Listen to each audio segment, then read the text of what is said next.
Muito bem, sejam todos muito bem-vindos. Há alguns dias atrás eu perguntei às pessoas que eu atendo e que eu auxilio com os investimentos se eles teriam interesse em visualizar, em receber algum material onde, diferente de conceitos mais abrangentes, mais genéricos, eu faço um estudo de caso. O motivo que me levou a essa pergunta foi que eu observei que não existem materiais assim onde se explora na vírgula aquela determinada carteira, daquela determinada pessoa, daquele determinado contexto. Tem muito material por aí falando de investimentos de uma forma bastante abrangente, até mesmo às vezes de uma forma bastante detalhada, porém de um produto especificamente. O que eu senti um pouco de falta foi daquele produto vinculado àquele contexto, daquele raciocínio sobre fundo imobiliário vinculado àquele determinado contexto, daquela demanda específica daquele cliente frente às opções que nós temos no mercado. Então, para quem não me conhece, meu nome é Guilherme, eu sou especialista de investimentos certificado pela Ambima. Atualmente eu trabalho na Genial Investimentos. Hoje eu vou apresentar o estudo de casa do Antônio da Silva. O Antônio da Silva, obviamente, não existe, é um pseudônimo para preservar a identidade do cliente. Bom, a carteira do Antônio da Silva hoje, como é que ela está enquadrada? Como é que ela está distribuída? A gente tem uma participação em investimentos internacionais através do Western Asset e do Genial MS Global Brands. Temos uma participação em ações através do fundo Trust Valor. Temos também uma posição direta na Bolsa de Valores, aqui em Magazine Luiza e Via Varejo. Multimercado, quem carrega a posição é o Legacy Capital e tem uma pequena exposição aqui também em renda fixa CDB de liquidez diária. Essa é a carteira do Antônio da Silva hoje. Mais informações do Antônio da Silva. Esses dados eles são inseridos no ato de abertura da conta. Nós começamos a trabalhar juntos há pouco tempo, Antônio da Silva, então essas informações estão atualizadas. Dados que eu acho importante a gente se atentar. Primeiro, empresário. Por que empresário é um dado que eu acredito ser relevante? Se ele é empresário, já pressupõe que ele toma risco no mercado real. E isso pode ser um fator de decisão do quão arrojada ou conservadora vai ser a carteira do Antônio da Silva. A gente vai elaborar isso. Objetivo com os investimentos. O Antônio da Silva não foi preciso comigo. Ele disse que queria aumento de patrimônio. Eu penso que essa pergunta que essa resposta pode ser um pouco mais precisa. Aumento de patrimônio é muito vago. Aumento de patrimônio pode ser 1 centavo, pode ser R$ 1 milhão. Então, quanto mais preciso a gente for nessa resposta, mais encaixada vai ser a carteira de investimentos que você for desenhar com seu assessor frente à sua realidade, frente às suas necessidades, como elas são, tá? Renda mensal, uma renda mensal de R$ 50 mil. Seu custo de vida, um custo baixo em comparação à sua renda mensal. Seu custo é de aproximadamente 10 mil, frente a uma entrada de patrimônio de 10 mil por mês, de 50 mil por mês. Patrimônio total, 4 milhões. Desses 4 milhões, 2 milhões 650 é apenas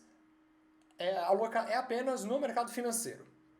Ele não contribui com o INSS, faz uma declaração de imposto de renda completa, tem uma previdência privada de R$ 500 mil aproximadamente, não possui seguro de vida, tem uma possibilidade de acumulação mensal de aproximadamente R$ 30 mil, é casado, seu cônjuge participa com 70% das despesas do lar, tem 2 filhos, um de 7 e outro de 10 anos, e não pensou ainda em planos para os filhos. Ele não deu uma resposta conclusiva se gostaria de patrocinar um intercâmbio para os filhos, de patrocinar a faculdade dos filhos.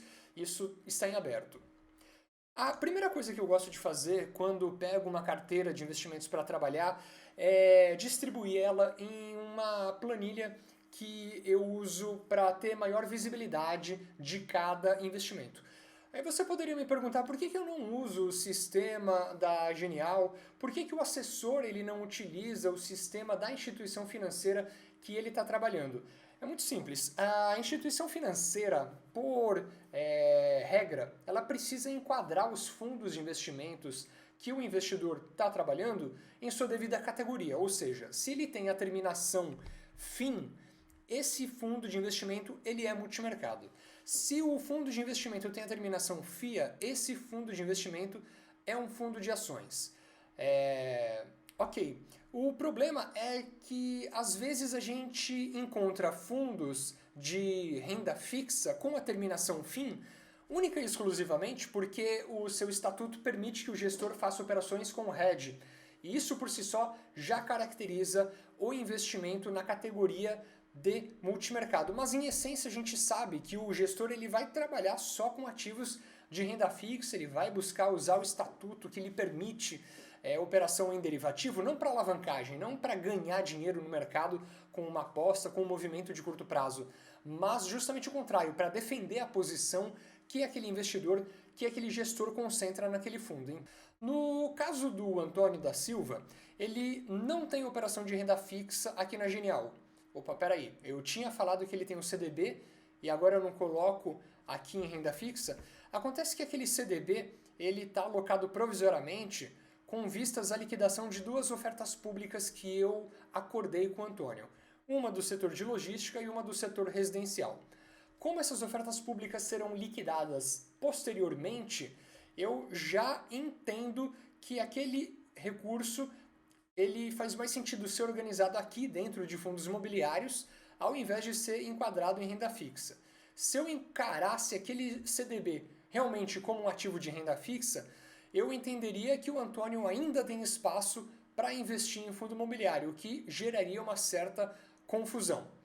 Aqui no que diz respeito aos fundos imobiliários, essas estratégias, como são ofertas públicas, eu não posso falar nomes, não posso vender os ativos propriamente ditos. O que eu posso falar é um pouco com relação aos segmentos. Atualmente, o setor de logística ele tem apresentado os investidores têm apresentado muito interesse em relação a esse tipo de setor.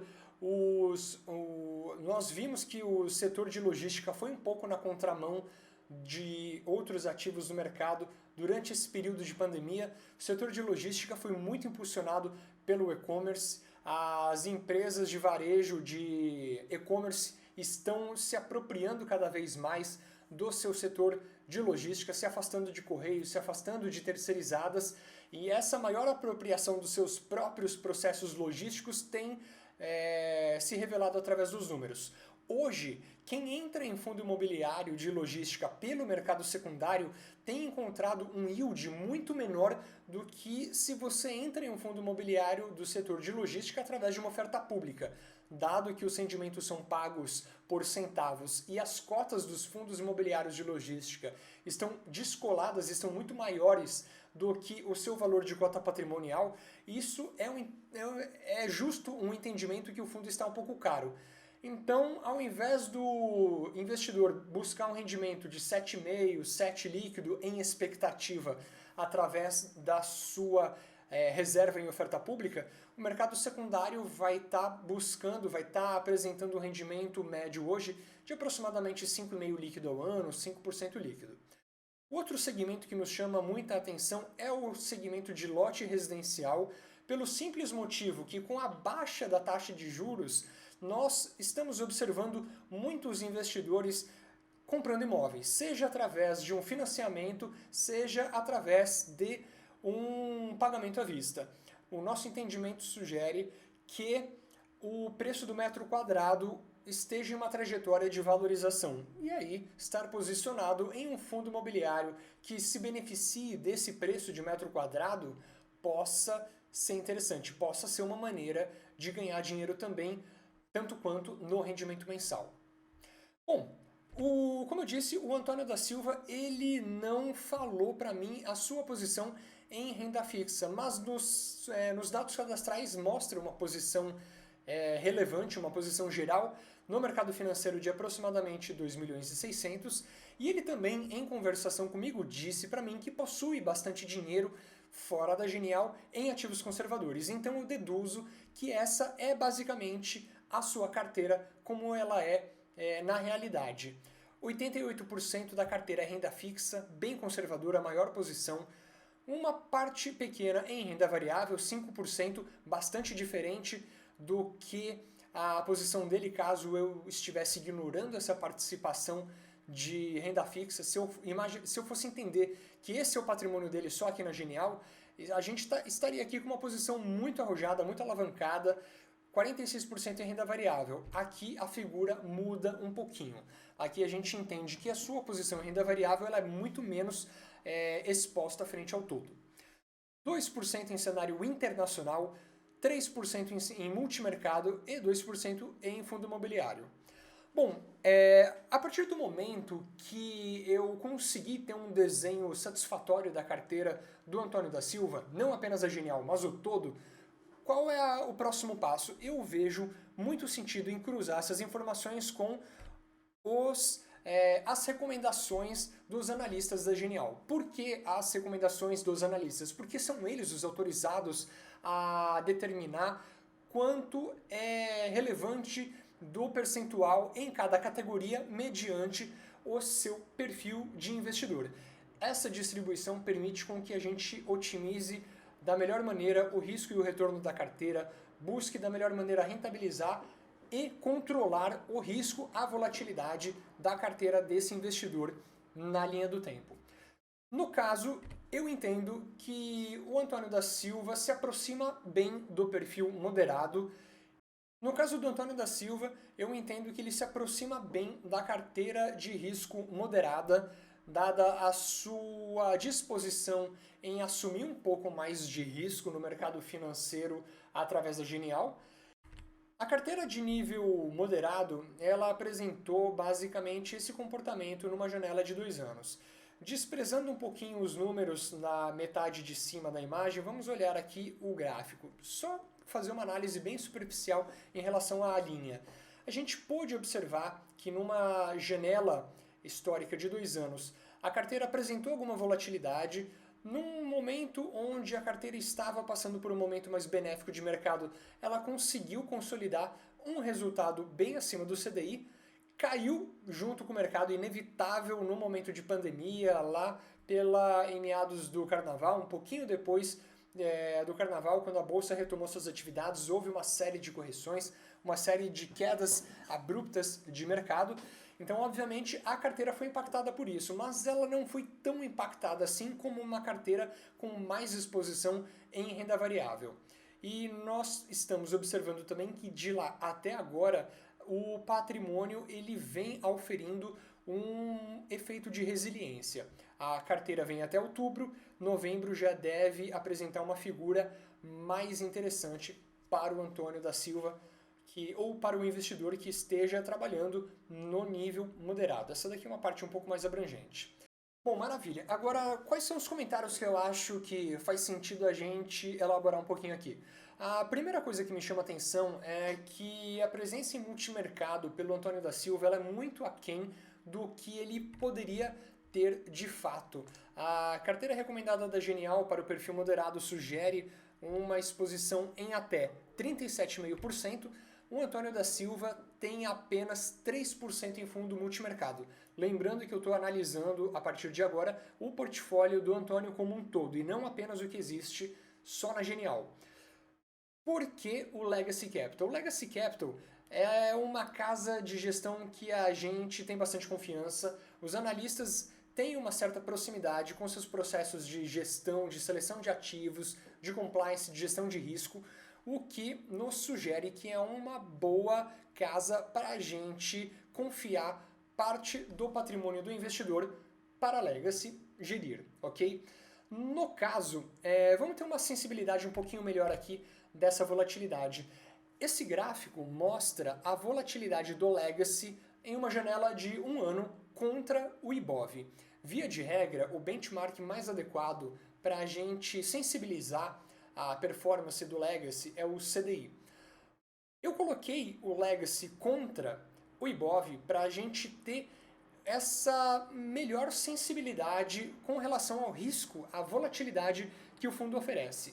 Então veja, quanto mais a gente amplia a janela de um multimercado como o Legacy, maior a diluição da sua volatilidade na linha do tempo. Então, por mais que o Legacy seja um ativo arrojado frente a outros multimercados disponíveis na indústria, ainda assim ele tem um potencial de preservação de capital muito grande em comparação a um ativo de renda variável. Você pode observar a linha preta uma queda vertiginosa da bolsa esse ano. Legacy também sofreu, mas de uma forma muito mais comedida do que a bolsa, não tem nem comparação. E conseguiu ir recuperando de uma forma muito rápida também e com uma volatilidade também bem aquém. Interessante observar também essa parte um pouco mais recente do gráfico, por mais que a bolsa tenha sofrido uma desvalorização aqui em meados de outubro, o fundo pouco foi impactado por essa envergadura. Então, é uma maneira da gente buscar um retorno muito maior do que o CDI tem condição de entregar, um ativo livre de risco, ou seja, um CDB de liquidez diário, uma LFT, um fundo DI, ao mesmo tempo que a gente tem aqui um potencial de preservação do patrimônio muito interessante. Então, logo de imediato, eu já exploraria os próximos aportes que o Antônio da Silva vier a fazer na Genial através do Legacy Capital. Tá? Isso vai colocar a carteira no jogo de uma forma bem interessante, com potencial de preservação e também potencial de valorização. Um outro ponto que eu acho interessante comentar aqui sobre a carteira é essa posição aqui em diversos, que como a gente viu no começo do vídeo, hoje são basicamente duas posições em renda variável, Magazine Luiza e Via Varejo. O Antônio da Silva está concentrando toda a sua posição dele em renda variável no setor de varejo. Não existe certo, não existe errado. Porém, a partir do momento que o investidor vai se descolando das recomendações do analista, automaticamente ele vai compartilhando comigo cada vez mais a responsabilidade sobre a gestão da sua carteira. Por que eu estou dizendo isso? Esse 50k, o Antônio da Silva já sugeriu que quer aplicar em bolsa. E eu apresentei esses conceitos para ele da mesma forma que eu estou apresentando aqui no vídeo. O fundo de investimento, principalmente os fundos que a Genial entende que são de confiança, eles já estão adequados a essa perspectiva de gestão de risco e seleção de bons ativos. Se o Antônio da Silva ele acredita no varejo, está fazendo as suas próprias análises e acredita que faz sentido a aplicação nesse mercado, zero de problemas. Eu chamo a atenção do Antônio da Silva em relação à exposição percentual que ele está assumindo no momento e vou ajudando ele na medida do possível. Se ele me perguntar a opinião dele, Guilherme, o que você acha desse papel? Aí eu fico um pouco em uma posição um pouco mais conservadora para dar alguma opinião. Os analistas aqui da Genial reconhecem uma boa perspectiva para a Magazine Luiza, uma boa perspectiva para a Via Varejo. Via Varejo aqui, falando especificamente, uma operação um pouco menos redonda no nosso entendimento do que Magazine Luiza, porém com bom potencial de upside. Porém, eventualmente o Antônio ele pode me questionar sobre um papel que não está no nosso radar, ele pode me questionar sobre um papel que eu particularmente não estudei, pelo volume de informações que o mercado tem à disposição. Se ele me perguntar sobre uma small caps, por exemplo, um papel pouco visado no mercado, talvez eu não tenha essa informação tão de imediato para apresentar para o Antônio. O mesmo vale para o setor de análise. Talvez a Genial não tenha uma cobertura daquele papel especificamente, e aí o Antônio da Silva vai precisar tomar a decisão por conta própria. Para quem quer investir em renda variável, existem dois materiais que eu recomendo, que é o Projeto Genoma, um relatório que é atualizado paralelamente ao final da safra de balanços de cada empresa. Então, estamos aqui entrando em dezembro, deveremos ter uma atualização do Projeto Genoma em breve. E o material, a carteira recomendada mensal divulgada pelos analistas, que é uma carteira atualizada na virada de cada mês. Isso permite que o Antônio tenha alguma sensibilidade do movimento que o mercado está realizando, papéis que estão com uma boa tendência de valorização, dado a sua volatilidade no curto, médio prazo. Mas o que eu acho importante, o Antônio ele fica atento é que ele está compartilhando cada vez mais o risco comigo. Cada vez mais ele está compartilhando a tomada de decisão comigo. Falando aqui um pouquinho dos fundos de alocação internacional, tem dois ativos aqui. Por que eu coloquei em dois e não em um único ativo?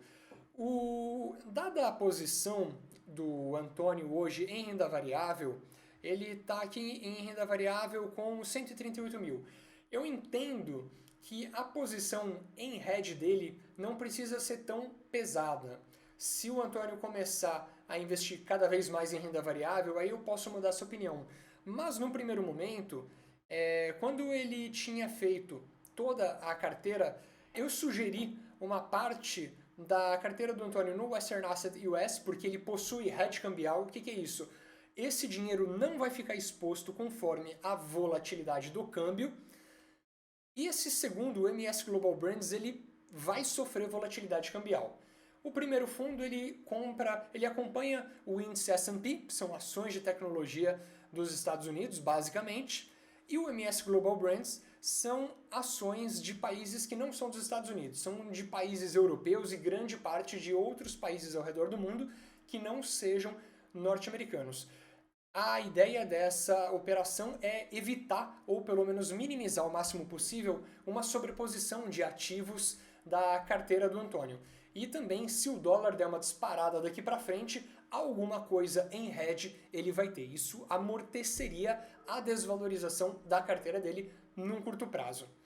Dado que o cenário fiscal aqui no Brasil está em um patamar bem frágil, bem delicado, é conveniente, vejo que é bastante relevante ter alguma posição da carteira em dólar, seja na moeda ou seja em ativos como o Global Brands, que possuem uma possibilidade de defender o patrimônio do investidor. Bom, um último ponto que acho interessante observar, voltando aqui para as informações que o Antônio deixou para a gente, é com relação a essa fonte de renda primária dele. Ele é empresário e com a ausência de seguro de vida.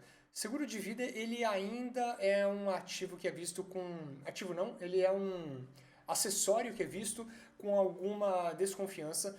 Mas nos casos de pessoas como o Antônio, eu acredito que ele ofereça uma vantagem adicional. Por quê? Quando um empresário, sócio, vem a falecer, o inventário ele pode acontecer de duas formas diferentes. O inventário, a transmissão dessas cotas, elas vão acontecer de duas formas diferentes. Ou os sócios eles aceitam a presença dos herdeiros legítimos do Antônio na condução da empresa, ou os sócios compram as cotas do herdeiro do Antônio para continuarem os seus negócios. E às vezes essas cotas não são baratas, às vezes o Antônio tem uma posição bastante relevante na sua empresa. Vamos imaginar que ele tenha 45% de uma empresa. Vamos imaginar também que esses 45% de cotas que ele tem nessa empresa não estão contabilizados aqui no patrimônio total. Então ele tem 4 milhões e as cotas. Se essas cotas estiverem além do poder de caixa dos seus sócios, fatalmente aquele sócio vai precisar absorver o herdeiro legal. E às vezes o herdeiro do Antônio é uma pessoa que não domina o business, que não entende muito bem do negócio e pode, infelizmente, atrapalhar a condução da gestão ao invés de ajudar. O caminho inverso também existe. Se o Antônio tem 45% das cotas e outros sócios venham a falecer, se ele quer preservar o status quo da empresa, se ele quer preservar uma boa gestão, faz todo sentido isso ser provisionado. E uma das maneiras disso ser provisionado é através de um seguro de vida.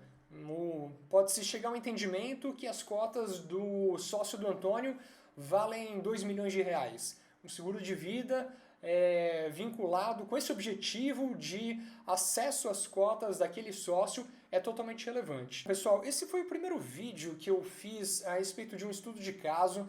Eu acho que tem espaço para a gente avançar nesse tipo de conversa. É uma análise um pouco mais minuciosa, é uma análise um pouco mais na vírgula. Então, se você achou interessante, me dá esse seu feedback, me dá um feedback também de onde você acredita que eu posso aprimorar aqui a transmissão desse conhecimento. Se você quer que eu faça análise da sua carteira, manda um e-mail para mim.